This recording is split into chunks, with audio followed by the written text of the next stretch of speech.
내 신부의 세상살이 시간입니다. 오늘 시간 김근호 신부가 함께합니다.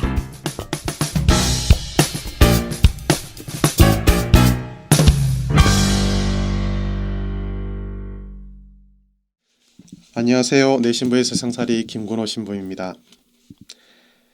네, 그동안 제가 가톨릭 사회 교리를 진행하면서 인간의 존엄성, 또 연대성의 원리, 공동선의 원리, 보조성의 원리 등에 대해서 설명해 드렸어요. 그것은 가톨릭 사회 교리가 추구하는 핵심적인 가치이자 원리이라고 말씀드렸었습니다. 이제 오늘 시간부터는 그 핵심 원리를 이제 끝마치고 이제 보조적인 개념에 대해서 알아보도록 하겠습니다. 오늘은 이제 사유재산에 대한 교회의 가르침에 대해서 살펴보고자 합니다. 그런데 먼저 이런 생각이 드실 거예요. 재산에 대한 이야기가 왜 사회교리야? 라고 생각하시는 분이 계실 거예요. 이 사유재산이 사회교리의 영역에 속하는 까닭은 왜냐하면 사회교리가 사람이 살아가는 세상을 위한, 세상이 바르기 위한, 사람답게 살기 위한, 세상이 되기 위한 교회의 가르침이라고 말씀드렸기 때문에 어쩌면 사유재산도 우리가 살아가는 데 있어서 굉장히 중요한 부분이기 때문에 교회에서는 이 사유재산에 대한 가르침을 주고 있습니다. 이제 사람은 재산을 소유할 권리를 가집니다. 이것을 사유재산권이라고 합니다. 이 권리는 나라에서 지정한 권리가 아닌 그 위에 속한 자연법에 속하는 권리입니다. 어쩌면 사람이 사람으로서 있기 시작하면서부터 생겨난 권리라고 할 수 있습니다. 그래서 인간이 가진 모든 규범에 앞서서 가장 먼저 생긴 규범이라고 할 수 있습니다. 우리가 아는 구약의 10계명에서도 그 재산에 대한 이야기가 나옵니다. 그리고 고대의 많은 국가들에서도 첫 번째 등장하는 규범이 바로 사유재산에 대한 권리입니다. 그만큼 어쩌면 이 사유재산이라는 것은 사람에게 있어서 굉장히 중요하다는 사실일 것입니다. 이 사유재산권이 인정되어야 하는 근거를 우리 가톨릭 교회의 성인인 토마스 아퀴나스는 이렇게 설명합니다. 첫 번째로 사유재산권이 인정되어야 되는 까닭은 사람은 내 것을 잘 돌보는 경향이 있고 공통에 속한 것에 대해서 관심을 갖지 않기 때문이라고 합니다. 두 번째로 사유재산권이 인정되어야 하는 까닭은 사람은 사물을 개인적으로 사용할 때 더욱 질서정연하게 사용하기 때문에 중복이나 혼돈의 위험을 피할 수 있기 때문이라고 합니다. 그리고 세 번째로는 이제 개인적인 소유를 통해서 사회 질서를 유지할 수 있다고 합니다. 왜냐하면 공동의 소유들은 사람들 사이에 불화를 자주 일으키기 때문이라고 합니다. 사실 성인의 말씀이 틀린 이야기가 하나도 없는 것 같습니다. 우리 주변을 봤을 때 개인적으로 소유한 물건을 사용할 때 혹은 공동으로 소유한 물건을 사용할 때 우리의 태도나 사람들의 모습이 다름을 우리는 보기 때문입니다. 그러면 여기서 약간 모순적인 생각이 듭니다. 우리 신약 성경의 사도행전에는 그 초대교회의 모습에 이렇게 설명합니다.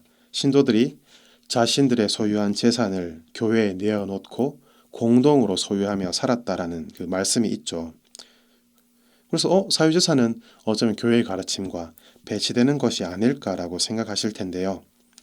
사도행전 때 그 교회의 신자들이 공동으로 소유하고 공동으로 생활할 수 있었던 그 원동력은 그때는 바로 종말이 멀지 않았다고 생각했기 때문에 가능했던 모습이었습니다.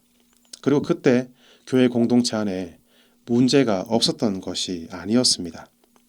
이방계 그리스도인들 과부가 분배해서 이스라엘계 과부들에 비해서 적게 받았다는 불만들이 나와서 사도들이 그 부제들에게 그 분배의 임무를 맡겼던 것으로 보아 초대교회에도 이 공동 소유로 인한 많은 문제점들이 있었던 것으로 보여집니다. 아무튼 이 사유재산권은 인간에게 있어서 본능적이라고 할 수 있는 부분인데 이 제도에 위기가 오게 되었습니다. 바로 공산주의가 시작되면서부터였습니다. 공산주의는 세상의 불평등을 해결하는 방법으로 모든 것을 공동의 소유로 두고 국가가 일괄적으로 그 재산을 사람들에게 분배하도록 했던 것입니다. 어쩌면 그 방법은 불평등을 해결하는 방법이었을지는 모르겠지만 더 큰 문제를 만들게 됩니다.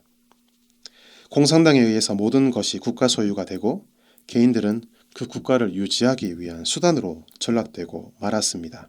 그 결과 사람들은 노동할 의미를 잃어버렸고 또 국가는 그 인간들을 더 잘 통제하기 위해 더 많은 통제를 가하게 되었고 사람들을 조직을 위한 도구, 생산을 위한 도구로 만들어 버렸던 것입니다. 인간의 존엄성은 더 이상 인정받을 수 없었습니다. 그렇게 사유재산권을 부정했던 공산주의가 처한 결과는 뻔했습니다. 결국은 그 공산주의는 붕괴되고 말았습니다. 그리고 사유재산을 인정하게 되었죠. 아무튼 우리는 사유재산권이 부정되었을 때 생기는 결과를 공산주의 그 역사가 살아온 과정을 통해 보았습니다. 사유재산권은 인간의 본능에 속한 것이고 자연권에 속한 것이기에 결코 사람이 통제할 수 없는 것입니다. 그 반면에 이 사유재산권은 어디까지나 우리의 권리일 뿐입니다. 하지만 사유재산권조차도 우리의 공동선을 달성하기 위한 수단이자 도구일 뿐입니다. 이 재산과 소유 자체가 목적이 될 때 생기는 문제를 우리는 또한 압니다. 수단 방법 가리지 않고 윤리적인 면을 가리지 않고 재산만을 늘리려 했을 때 생기는 부작용들을 우리는 알고 있습니다. 법의 허점을 피해서 재산을 불리는데 혈안이 된 그 사람들의 모습을 봤을 때 우리는 또한 인간성을 잃어버린 재산의 노예가 된 사람들의 모습도 보곤 합니다.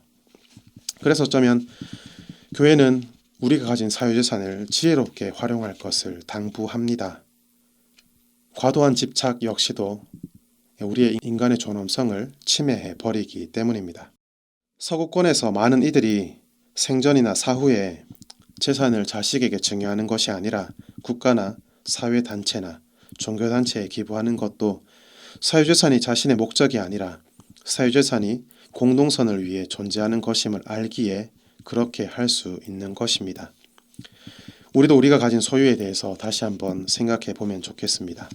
우리도 거기에 매이지 않는 자유로움 속에서 정말 사유재산이 우리의 공동선과 또 인간의 존엄성을 지키기 위한 수단으로 사용될 수 있도록 우리는 그렇게 우리가 가진 재산을 활용할 수 있어야 할 것입니다. 네, 저는 여기까지 말씀드리고 다음 시간에 또 뵙겠습니다. 안녕히 계십시오.